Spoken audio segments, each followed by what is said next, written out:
We're discussing today the man's relationship to his environment, his planet, himself, his food, his water, and the chances he has of increasing his own consciousness by being aware of the knowledge that's now available to him. We have three internationally famous guests. We have Dr. Kelly from Kelly Foundation in Dallas, Texas, where during the last decade he's dedicated his life to research, cancer research, nutrition. He has 5,000 cases to verify the authenticity of his findings of cancer research that has actually created recoveries from cancer through not the use of drugs, but through nutrition and through his findings, which are available in his book. We have Karine Zebroff, who's a yogi teacher who has an international show from coast to coast and who has an author of a number of books and who's seen throughout Germany. And we have Swami Sham from the Himalayas and from Shanagar, India, who's an author of many books, who's a teacher, a master, and who's come from India to be with us on this special program. We're discussing man's health and that with a healthy body, what do we do with our lives, assuming we have a healthy body? How do we, once we're healthy, start to increase the awareness that can bring us in our life a fuller meaning? And in that sense, Swamiji, assuming we're all healthy and those listening and hearing us, what now can the individual do to increase the awareness, which is not even aware that there's a new level to go to? The main problem before a healthy person will be how to find time from his work, in which he is expected to devote at least 8 to 9 hours a day constantly in the office, in the field, in the farm, or in the shop. And in the morning and in the evening, he has to be busy with the preparation for that job or with his wife and children. So he is left with no time. A healthy body is left practically all over the world, say, left with no time. So he has to find out time first.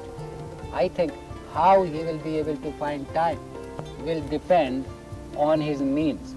So if we take this thing into consideration that all are healthy, then we have to find out that healthy people are struggling hard and working for a destination which they hold in their mind. That is happiness and finding the truth which is resting within and without.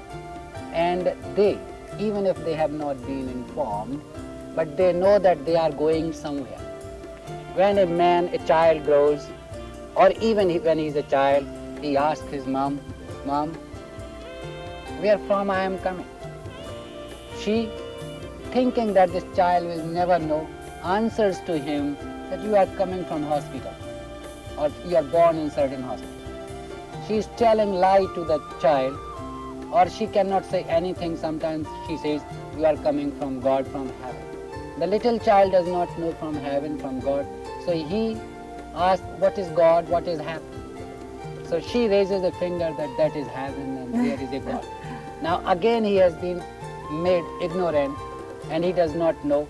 So he is imagining what is going to happen to him and from where we are coming.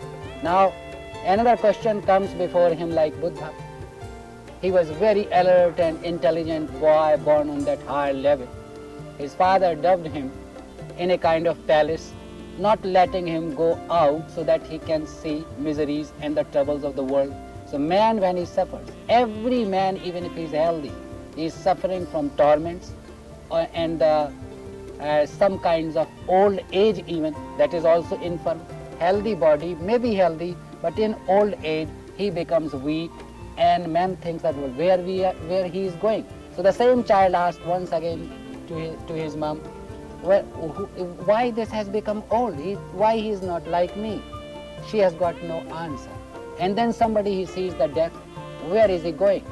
So in man's life, in healthy man's life, there is a very great query within that from where he is coming and why he is staying over here even though all the sickness is going on, all the troubles and down and depressions is going on, and mental turmoils is going on, and then why injustice is there, why murders are there, why this unhappiness all around is there, and ultimately why he dies premature.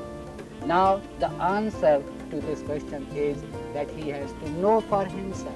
So healthy body is born first of all to know the questions which he is seeking from the very birth, and then that comes knowledge and wisdom.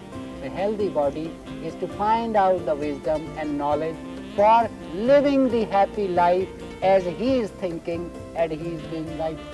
Swami, Ram Dass said that the healthy body, or the man, is quite capable, that we already within ourselves have all the knowledge.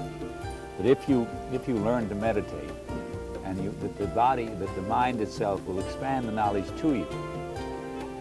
In other words, after we learn to read and write, that we have the knowledge within ourselves. You said in the previous program that we could reconfirm through meditation, fluoridation, whether it's good or bad. Well, Ram Dass, the American who went to India and took the name Ram Dass, and he came back and has been preaching the awareness techniques of meditation as well, simply says that we have the knowledge, that if we can unlock the inner mind, we can get the knowledge. Does that follow your teachings? Yeah, I think he's not wrong in any way, because we are born of knowledge. Consciousness is knowledge. There is a field which is called as knowledge. Why? Because it is not the field of matter. We see a thing, the object, with the subject which is also a thing like a body. Now this subject sees a thing and experiences something, and whatever he experiences he retains, to that he calls knowledge. And this knowledge is already there within a man. Otherwise, with what he sees the object. So field of knowledge which is unseen, unobvious, and hidden from the eyes of the man, he cannot understand. But it is always there because we are born of that knowledge. But we have forgotten.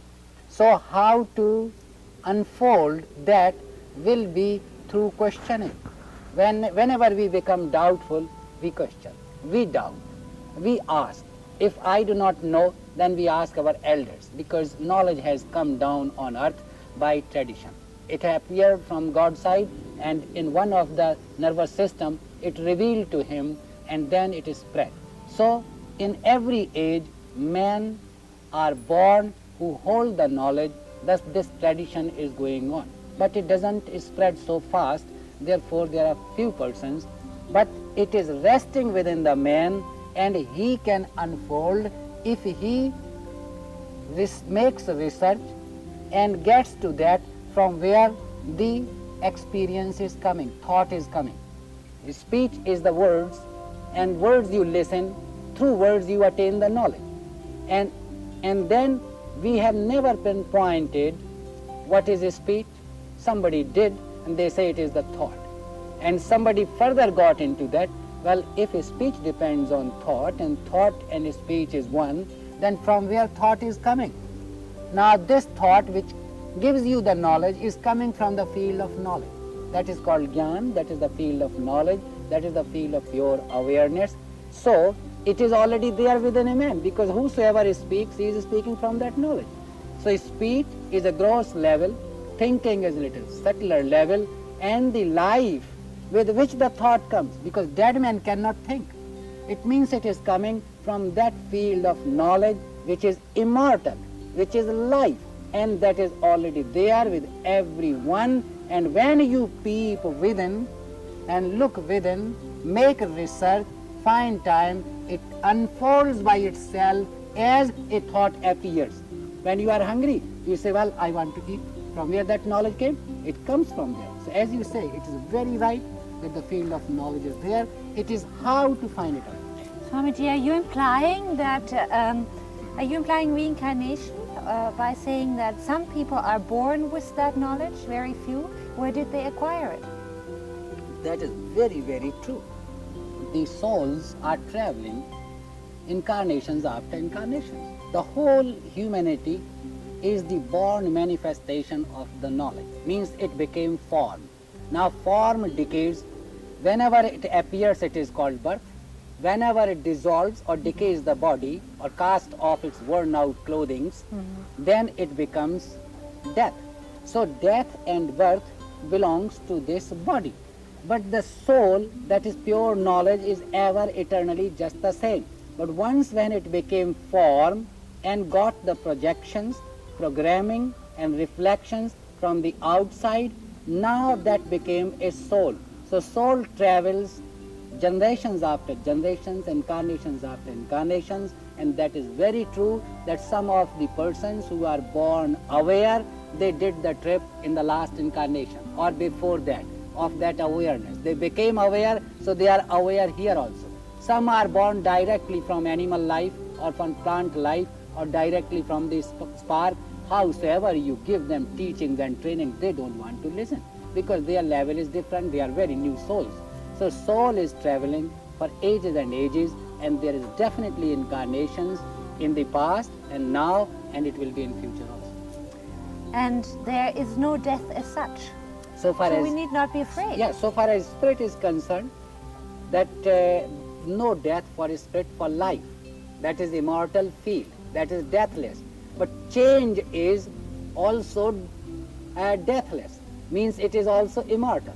The appearance and disappearance is also deathless. Means it is changing and changing. Nobody can sustain it. It is going on and on. So death, the idea of death and birth, as given to the man, that whenever body disappears, he calls it death. That is not the death. It is just like garments in Gita, as it's a kind of Hindu Bible.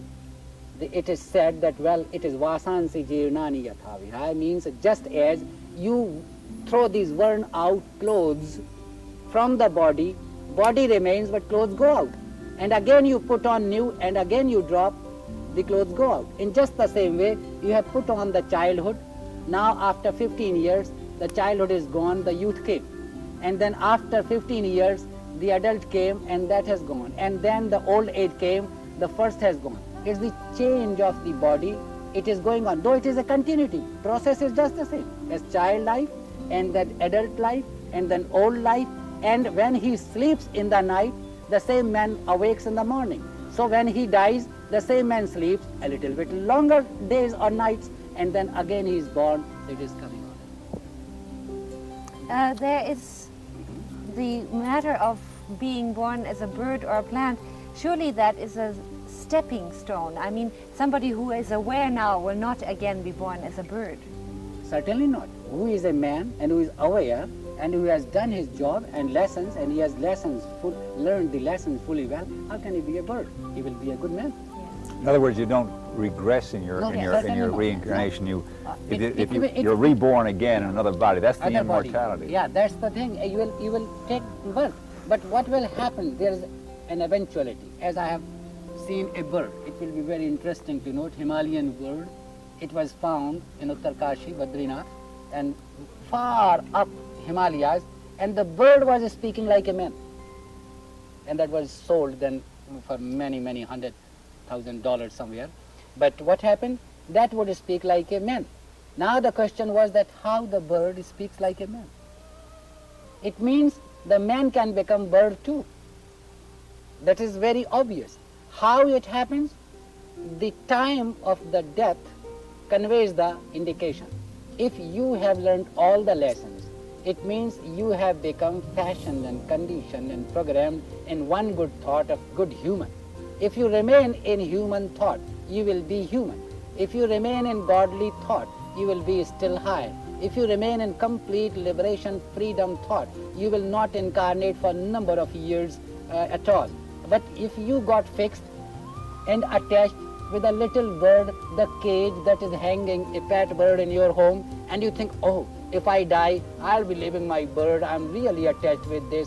Then the life became attached with the life of the bird, and such man, when he dies, and if he has got last thought as a bird, he will be a bird. So that is not degeneration. After the bird period is over, again he will be a man.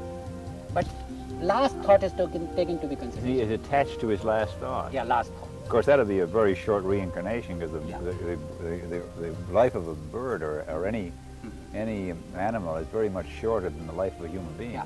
And moreover, they Is are he not conscious of it? I mean, we're not conscious of that kind of reincarnations anyway, because you can't remember the past. I mean, you haven't, although Yeah. child prodigies seem to indicate that it's true, because a child that is able to compose an opera at the age of 4, and there's been some fantastic stories that are verifiable of children at the age of 2 and 3 and 4 that must have brought the knowledge from a previous reincarnation, right. or brought it from somewhere.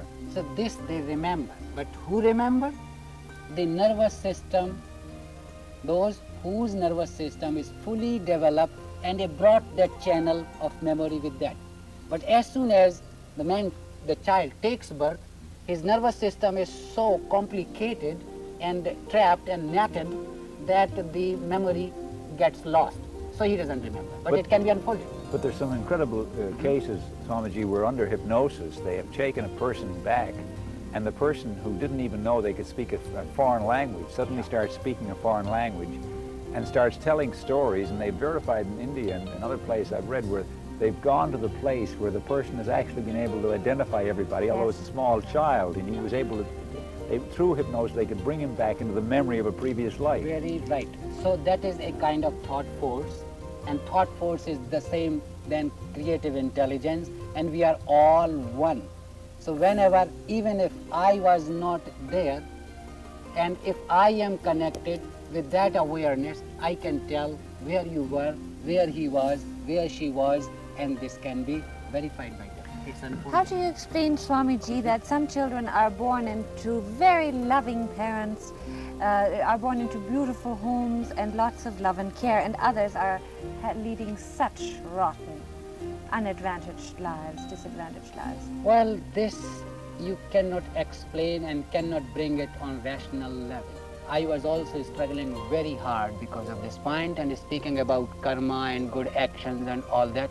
But when I rolled down in many of my previous lives and I saw sometimes I was that, sometimes I was that, and I was doing all good actions, yet I was that, and I was doing not good actions, and yet I was that, it means that this question will never have the rational answer for that.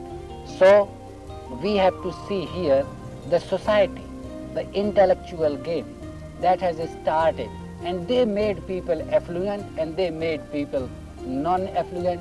It just happens that way, such as the sparks of a fire. They come up. Where does it go? One goes to the house, one goes to the grass, one goes to the barn, one goes to the tree.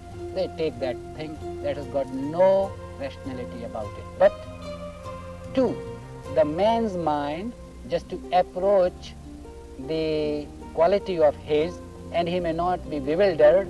A child born in influenced family, it is said that he has done good karmas and helped people and serve others, so he is born over here. And that is very obvious. As you sow, so shall he reap. Yeah, and these the action and reaction theory works wonderfully well in the life of a man. But if you get deeply interested in it and find out, you'll find no rationality about it. No, So that happens. what do you mean, Swamiji, no rationality about it? Rationality means you can't get rational answer of it. Oh, I see. Well, where does the answer come from? Has it come Well, from it could, intuitive? could it be that that for my growth and development that I need this bad experience, or I need Yeah. to be brought up in a home of It's your karma. divorced, and it doesn't necessarily have to mean that I've done something bad in a past lifetime, but in order for me to understand, why did I have cancer? So this is a kind of evolution, you know. Yeah, it is it's an evolution is evolution. going on. Yeah. And the creative intelligence, the Godhead, is responsible, we can say, for all this with what tool he wants to get what work done. Yes. And this becomes evolution. So what we stay on, that the child has taken birth over there for his evolution. That child has taken birth in a rotten family for his evolution from that level. But consciously taken birth or placed Yes. there without his, I mean, nobody would surely would sort of seek out a bad birth or a bad location for a new birth. Yes. I mean, is he just placed in it because of his previous No, life's no, experience, no, or? No, Jeff. There is nothing as such which is bad or good. A child is It's born on experience. earth. That child is born on earth. If you take the child who is born in a very affluent family and take it and put it to a tortured and in a very rotten family atmosphere, he will develop all those habits which that man, the family has got, and that child which is born in a rotten family, bring it to the affluent family, he will start developing that, you know. So it is not that he will choose, he has chosen bad and good. He just appeared as a human being. But we who are conditioned in looking towards that, that is bad because he has got no money, that's bad because he is a cobbler, so it has become like that. Otherwise there is no good, no bad, it's just almighty, one slave. Well, the word karma is heard an awful lot lately.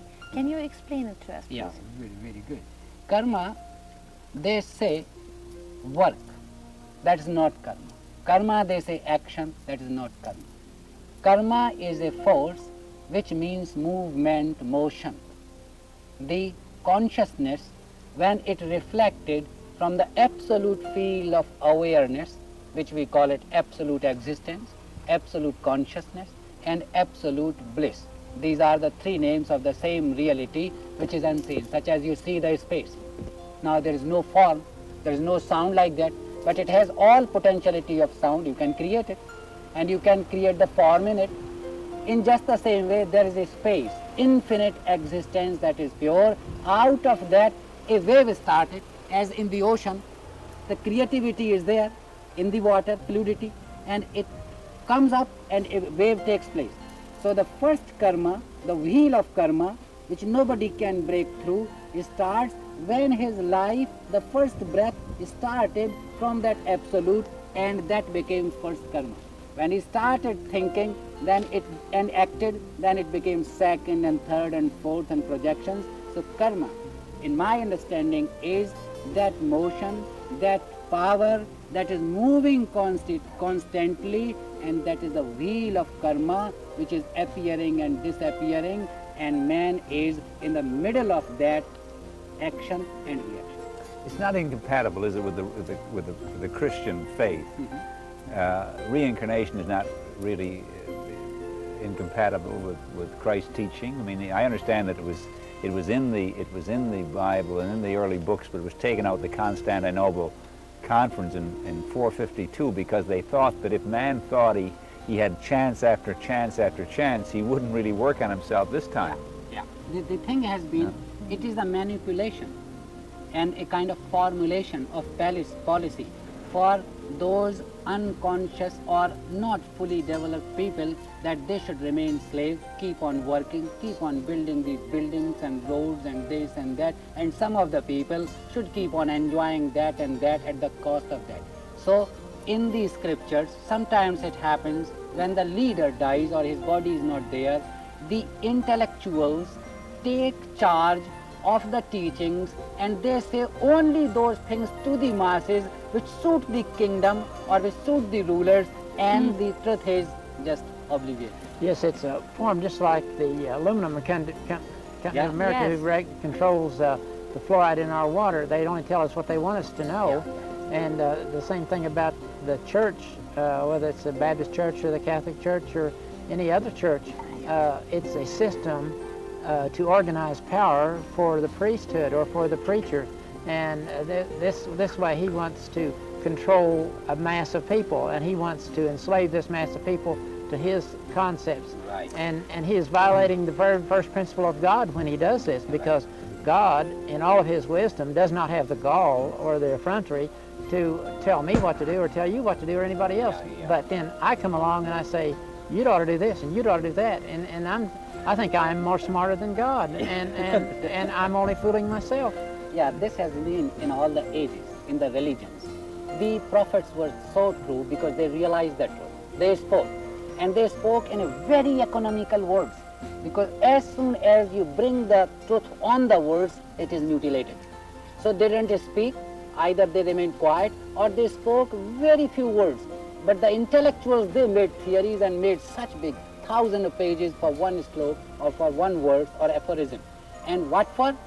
To suit their own game and thus religions became defamed and degenerated in the eyes of the masses. And this is one condition of this degeneration, that neither man listens to the religionists, because religionists, under the garb of his religionists, he is playing the same tricks as materialist or the power-hungry man plays the trick with the masses. So they are not going to listen either this and that unless they find truth, honesty, sincerity for themselves. And then they can say that is the truth, that is the God. But the organized churches during the Dark Ages, and in many ways, kept alive at least part of the teachings. I mean, we can't assume, at least I don't think so, that the clergy are deliberately withholding knowledge. I mean, if we all find ourselves in a fallen state of consciousness, I mean, man's fall from consciousness seems to be where it was, whether we've all fallen. Therefore, if man believed that he had to really answer at the end of his life and his death, that there was another life, and in that life he had to answer, no man would exploit any other man. Yeah, this has been not given to understand, because man is apt to forget what he did in the past life, or even in this last life. Last year what I did, I'll forget. Now, so the man has not been reminded that, well, you have to do all those actions which are life supporting, godly actions, and not life damaging like the animal does. So man has not been properly informed, because even those religionists, those who carried on the behest of the church or the prophet, they became only professional, holding a seat or a temple under their charge and giving those sermons only, and forgot themselves or did not reach that level of consciousness with which the prophet spoke. He had gained the following. People listen to him. If the same man gets into the same consciousness, the tradition will go on and on. But thank God, the churches and the temples or any kind of thing, at least they have maintained the torch, and the name of the God is still there on earth. And the Dead Sea Scrolls and other material like Ponangeli's material, which hasn't been translated, but the Dead Sea do give dietary laws. I mean, the Dead Sea Scrolls say everything that we've said about eating pure food, and that wheat is the number one thing for the human body, and that we should not put impure food in our bodies, that we should cleanse our bodies out, that we should use the gourd and the tube of the gourd for cleansing the internal body out, and as they do in the Ganges. I mean, we got all the information. It's just that we haven't translated it all. Yeah, right. The thing is, the scientist Patanjali, he was pure scientist. He was neither dogmatic, religionist, nothing. He introduced 8 principles in life: yam, which rules and regulations, get up early in the morning, be in the fresh air, and have fresh sun, and then come back, take bath and give massage and eat breakfast as regulated by the instructions. So yam, and niyam, that obey your parents, do follow the teachings of your teachers, and as elders grow in consciousness, you grow. So rules and regulations, and the law of the states also, yam, niyam. And asanas, exercises, which one has to do. It's all one thing that is going on, yam, niyam, asana, and then pranayam, the breathing exercises, and then pratyahar, how to concentrate, and then pratyahar, and then dharana. Be with that concentration at one pointed, and then dhyan, the meditation. Be for longer period with the same object which you have in your aim or in your mind. And then comes samadhi, the total state of awareness for which you are born. He says that if you have not obeyed these 8 laws or principles in your life as a child, you are not major. The child would be declared in majority state. We say 18 years child and he become major. You've not matured. Yeah, matured. If you have not performed all these 8 principles. Which is basically the which same. Is basically the same. The Eightfold Path of Buddha. Eightfold Path of Buddha. And that becomes the real. The point you mentioned earlier, does that explain why in India it sort of has backlashed on the people? Say the word, backlash? Backlash. Yeah. Reverberated or Whiplash. whiplashed. Right. Ricochet. Yes. That the people are, millions of them are now so very, very poor because the people in authority only gave partial messages or false. Yeah, this happened. Look, when this knowledge came, it was so super. It came from the dedicated persons who devoted their life and made research like Dr. Kelly has done. or other people have done. I spent 35 years only on making research what the mind is, and what the inside is, and what this samadhi is, and what this Patanjali says.